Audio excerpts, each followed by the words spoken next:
Hi guys, welcome back to me and little soldiers. ఈరోజు అయితే మేము హైదరాబాద్ నుంచి వైజాగ్ వచ్చిన తర్వాత నెక్స్ట్ డే మార్నింగ్ అండి. ఇది మార్నింగ్ 5 o'clockకే నేను పిల్లల్ని లేపి రెడీ చేసి బీచ్కి వెళ్ళడానికి రెడీ అయితే అయ్యాము. ఎందుకంటే సన్ రైజ్లో బీచ్ చూద్దాము అని, కానీ పిల్లలు రెడీ అయ్యేసరికి 6 అయిపోయింది. అందుకనే సన్ రైజ్ మిస్ అయిపోయింది. కానీ అక్కడ నుంచి మేము బీచ్కి వెళ్ళడానికి 1 hour టైం చూపిస్తుంది. మేము అక్కడే వైజాగ్లో సిగ్నేచర్ హోటల్స్లో దిగాము. అక్కడ నుంచి నాకు బీచ్ అయితే 1 hour టైం చూపించింది. అక్కడ లాంగ్ ఉంది, అందులోకి మార్నింగే చాలా రష్ ఉన్నారనమాట. వెళ్ళేసరికి కొంచెం టైం అయితే పట్టింది. మా వారు కారు తీసుకొచ్చేంతసేపట్లో మేము అక్కడ బయట కాసేపు అలా చిట్ చాట్ చేసి అంతా చూసాము. వైజాగ్ చాలా పీస్ఫుల్గా ఉంది, కానీ టూ మచ్ హ్యూమిడిటీ ఉంది అని నాకైతే అనిపించింది. అక్కడ లోకలర్స్కి అలవాటు పోయిండొచ్చు. బట్ మనం వేరే దగ్గర నుంచి, అంటే హైదరాబాద్ లాంటి సిటీ నుంచి వైజాగ్కి వెళ్తే కంప్లీట్ డిఫరెంట్ ఎన్విరాన్మెంట్ లాగా అనిపించింది నాకైతే. కొంచెం వేడి ఎక్కువగానే ఉంది, అలాగే హ్యూమిడిటీ ఉంది అని నాకు అనిపించింది. హైదరాబాద్ కొంచెం చల్లగా ఉంటుంది నాకైతే అనిపించింది. మీకు వైజాగ్లో ఉండే వాళ్ళకి, హైదరాబాద్లో ఉండేవాళ్ళు ఎవరైనా వెళ్తే ఎట్లా అనిపించింది మీకు అన్నది కూడా నాకు కామెంట్ చేసి చెప్పండి. అక్కడ నుంచి మేము ఫస్ట్ వేసుకున్న ప్లాన్ అంటే ఆర్కే బీచ్కి వెళ్ళాలి, అక్కడ కొంచెం టైం స్పెండ్ చేయాలని. అలా మేమైతే స్టార్ట్ అయిపోయామన్నమాట. ఎన్నిసార్లు చెప్తారు వెయిట్, ఏదో చెప్తాం అనుకున్నాం మర్చిపోయినా. కాదు, బాగా ఎండ కొడుతుంది. ఆల్రెడీ 6 అయింది, అయినా కూడా ఇంత ఎండ వస్తుంది. నేను రెగ్యులర్గా యూజ్ చేసేది పిల్లలకి నాకు ఈ సన్ స్క్రీన్ అండి. ఈ సన్ స్క్రీన్ వాడతాను నేను, నాకు డాక్టర్ రికమెండ్ చేశాను కాబట్టి నేను ఇది వాడుతున్నాను. పిల్లలు వాడుకోవచ్చు, నేను కూడా వాడుకోవచ్చు అని చెప్పి 2 in 1. కానీ ఇది కిడ్స్కి స్పెషల్ అనమాట.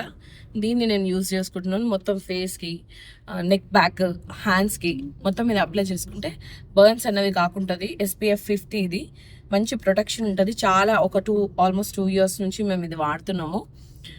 మంచిగా ఉంది, మీరు కావాలి అనుకుంటే ట్రై చేయొచ్చు. ఇది కెమెరాలో రివర్స్ కనిపిస్తుంది కానీ సెటాఫెల్ సన్ కిడ్స్ SPF 50. సో అలాగా స్టార్ట్ అయిపోయి ఆర్కే బీచ్ దగ్గర ఈ స్పాట్ని నేను చాలాసార్లు ఇన్స్టాగ్రామ్లో చూశాను. చాలా క్యూట్గా ఉంటుంది, మస్తు ఉంటుంది ప్లేస్. ఇక్కడ అసలు ఎవరు రష్ లేరు, ఏంటో ఎంత బాగుంది మెయిన్ రోడ్డు పైన కూడా అనుకున్నాను నేను. కానీ అక్కడికి వెళ్ళిన తర్వాత నాకు తెలిసింది ఇది మార్నింగ్ వాకర్స్ కోసం, వాక్ చేసే వాళ్ళకి, జాగింగ్ చేసే వాళ్ళ కోసం క్లోజ్ అయి ఉంటుంది 7 o'clock వరకు అని. అప్పటి వరకు మాకు తెలీదు.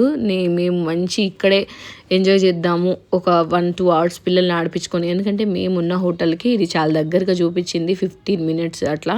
అక్కడ దిగేసి చూద్దాం అనుకున్నాం, కంప్లీట్ రోడ్ అన్నది లాక్ అయిపోయింది అనమాట, వాళ్ళు క్లోజ్ చేసేసిండ్రు.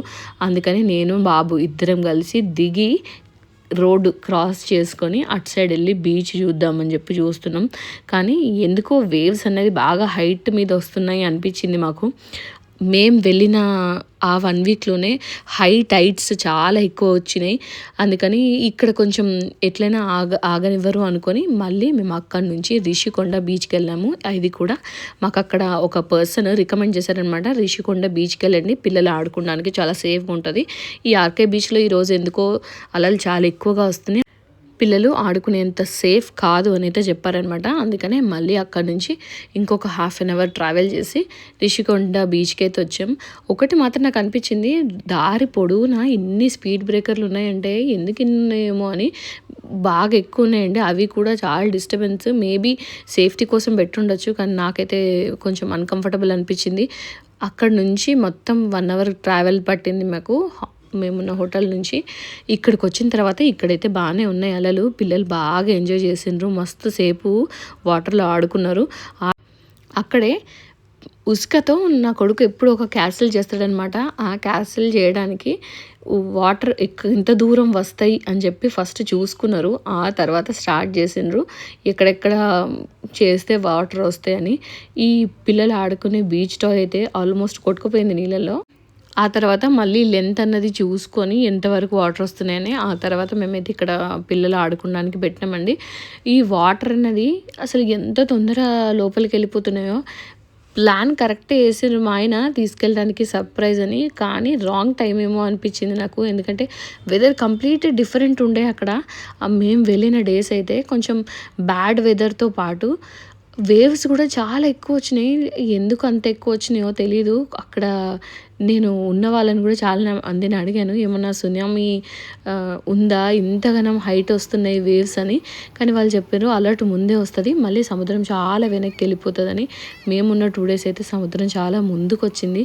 అది కొంచెం నాకు భయం అనిపించింది అనమాట. అలాగే అలలు కూడా చాలా ఎత్తొచ్చినాయి. ఇక్కడ కంటే కూడా మాకు ఆర్కే బీచ్లో చాలా డిఫరెంట్ అనిపించింది. వాటర్ బకెట్తో తీసుకొస్తే చాలతలేదని చెప్పి మా ఆయన ఇట్లా ఏకంగా బ్యాగ్తో తీసుకొచ్చిండు. బీచ్ టాయ్స్ మేము అందులో వేసి తీసుకొచ్చామన్నమాట. పిల్లలు క్యాసిల్ కట్టడానికి శాండ్కి వాటర్ సరిపోవట్లేదు అని చెప్పి ఇట్లా బ్యాగ్తో తీసుకొస్తున్నారు. ఎందుకంటే మేము చూసుకొని వాటర్ ఎక్కడికైతే రాదో అక్కడ పిల్లల్ని కూర్చోబెట్టానండి. కొంచెం దగ్గర అయితే కూర్చోబెట్టలేదు వాటర్కి. అలవాటు ఉన్న పిల్లలు అంటే బీచ్ సైడ్ ఏరియాస్లో ఉండే పిల్లలు కానీ పెద్దవాళ్ళకి కానీ కొంచెం అలవాటు ఉంటుంది ఆ వాటర్లో. మేము దూరం నుంచి వచ్చినాం కాబట్టి ఆ వాటర్కి వైరల్ ఫీవర్స్ వచ్చే ఛాన్స్ ఉంటుంది. మళ్ళీ పిల్లలకు పడకపోతే లేదా పిల్లలకు స్విమ్మింగ్ రాదు కాబట్టి ఇంకా కొంచెం రిస్క్ కూడా ఎక్కువ ఉంటుందని చెప్పి నేను దూరం కూర్చోబెట్టాము. అలా టైంపాస్ కాసేపు ఇట్లా క్యాసిల్ కట్టుకున్నారు. ఆ తర్వాత కొంచెం బీచ్లో కూడా ఎక్స్ప్లోర్ చేసాము. ఇక్కడ నుంచి అక్కడికని మొత్తం తిరిగినాము. శాండ్ కూడా కంప్లీట్గా కలర్ ఎందుకో డిఫరెంట్ అనిపించింది. ఉన్న 2 days కూడా నేను చూసిన శాండ్ డిఫరెంట్ బ్లాక్గా మారినట్టు అనిపించింది. ఒకటి బెస్ట్ ఏంటంటే ఈ మిషన్ అండి, ఎక్కడ చెత్త ఉన్నా తొందర మంచిగా నీట్గా చేస్తుంది. బీచ్ అంతా చెత్త లేకుండా ఏరేసుకుంటూ అట్లనే నీట్గా కూడా చేస్తుంది అనమాట. బాగుంది ఈ వెహికల్ అన్నది. అట్లనే అక్కడ ఉన్న శానిటేషన్ వర్కర్స్ కూడా ఎంత స్పీడ్గా వర్క్ చేస్తున్నారంటే ఎప్పటికప్పుడు క్లీన్ చేసుకుంటూ మంచిగా క్లీన్ చేసుకుంటున్నారు. నన్నైతే మా ఆయన అక్కడ ఒక క్వశ్చన్ అడిగిండు, సూర్యలంక బాగుందా? ఏంటి సూర్యలంక బీచ్ బాగుందా, వైజాగ్ బీచ్ బాగుందా? నాకు సూర్యలంక నచ్చింది. Next time Suryalanka. Vizag beach చాలా చిన్నగా ఉంది, ఎక్స్ప్లోర్ చేయడానికి ఎక్కువ లాంగ్. ఎటు ప్లేస్ చాలా ఉంది కానీ నాకు అన్కంఫర్టబుల్గా అనిపించింది ఎందుకో వైజాగ్ బీచ్. మాకైతే సూర్యలంక ఎప్పుడు అలవాటు, మేము ఎక్కువ అక్కడికే వెళ్ళేవాళ్ళం. అక్కడనే మంచిగా అనిపించింది నాకు. మళ్ళీ జనాలు కూడా చాలా ఎక్కువ ఉన్నారు వైజాగ్లో. మేబీ పాపులేషన్ అంతే ఉంటుంది కాబట్టి ఉన్నారేమో, కానీ సూర్యలంకలో చాలా బాగా అనిపించింది. ఇక కార్నర్కి వస్తే ఇక్కడ స్టోన్స్ ఉన్నాయి కదా, కాసేపు ఉందాము అనుకున్నాం కానీ వాళ్ళు అనౌన్స్ చేశారండి. హై టైడ్స్ ఉండడం వల్ల అసలు చాలా కేర్ఫుల్గా ఉన్నారు అక్కడ ఉన్న వర్కర్స్. అలాగే మైక్లో అనౌన్స్ కూడా చేస్తున్నారు అటు సైడ్ వెళ్ళొద్దు అని. పిల్లల్ని తీసుకొని మేము కాసేపు వెళ్ళినాము చూద్దాము. ఎందుకంటే నేను నిన్ను కోరి సినిమాలో చూసిన ఈ స్టోన్స్ పైన నాన్నగారు కూర్చుంటారు, అట్లా కొంచెం కూర్చొని ఫొటోస్ అట్లా దిగుదామని. కానీ కొంచెం భయం వేసింది, చాలా ఎక్కువ అలలు వస్తున్నాయని చెప్పి తొందరగా రిటర్న్ వెళ్ళేసి పిల్లలకి అక్కడే వాష్ ఏరియాస్ ఉన్నాయన్నమాట. స్నానం అట్లా చేయించి డ్రెస్సెస్ చేంజ్ చేయించిన తర్వాత పిల్లల్ని పార్క్లో వదిలిపెట్టేసాము. కాసేపు ఆడుకుంటారని. ఈ ఫెసిలిటీ అయితే ఇక్కడ సూపర్ ఉందండి, నాకు చాలా బాగా నచ్చింది. అక్కడ ఆడిపించిన తర్వాత కూడా పిల్లల్ని ఇక్కడ ఆడిపించవచ్చు. మళ్ళీ నేను రిటర్న్ వెళ్ళడానికి 1 hour టైం అయితే పడుతుంది. ఆ 1 hour టైము అడ్జస్ట్ చేసుకొని మేము, ఎందుకంటే బ్రేక్ఫాస్ట్ కూడా చేయాలి కాబట్టి ఆడిపించుకొని మళ్ళీ రిటర్న్ వెళ్ళిపోయినాం అనమాట తొందర. ఈ ప్లే ఏరియా ఉండడము, అలాగనే అక్కడ వాష్ ఏరియాస్ ఉండడము, ఇవన్నీ కూడా చాలా మంచి బెనిఫిట్ అనమాట. ఈ రిషికొండ బీచ్కి వస్తే మీరు కూడా ఎప్పుడైనా వెళ్తే ఖచ్చితంగా ఈ ప్లే ఏరియాలో పిల్లల్ని కూడా ఆడిపించండి. అట్లనే ఈ రిషికొండ బీచ్లో మీ పర్సనల్ ఎక్స్పీరియన్స్ కూడా ఎట్లా అనిపించిందని నాకు చెప్పండి. నాకైతే చాలా ఇష్టం మేము ఇది రావడం. సెకండ్ టైం, ఫస్ట్ టైం వచ్చినప్పుడు నేను కొండ కూడా ఎక్కి చూసాము కానీ ఈసారి వెళ్ళలేదు కొండపైకి. జస్ట్ ఇక్కడే కింద ఆడిపించుకొని పార్క్లో చూపించి వెళ్ళాము. యాక్చువల్గా ఆఫ్టర్నూన్ వెళ్ళాలి అన్న ప్లాన్ ఉండే కానీ ఫుల్ టైర్డ్ అయిపోయినాం, లాంగ్ డిస్టెన్స్ కాబట్టి. ఆఫ్టర్నూన్ పిల్లల్ని పెట్టుకొని పడుకున్నాం అనమాట. సాయంత్రం లేచి భీమిలి బీచ్కి వెళ్ళాలి అనుకున్నాం.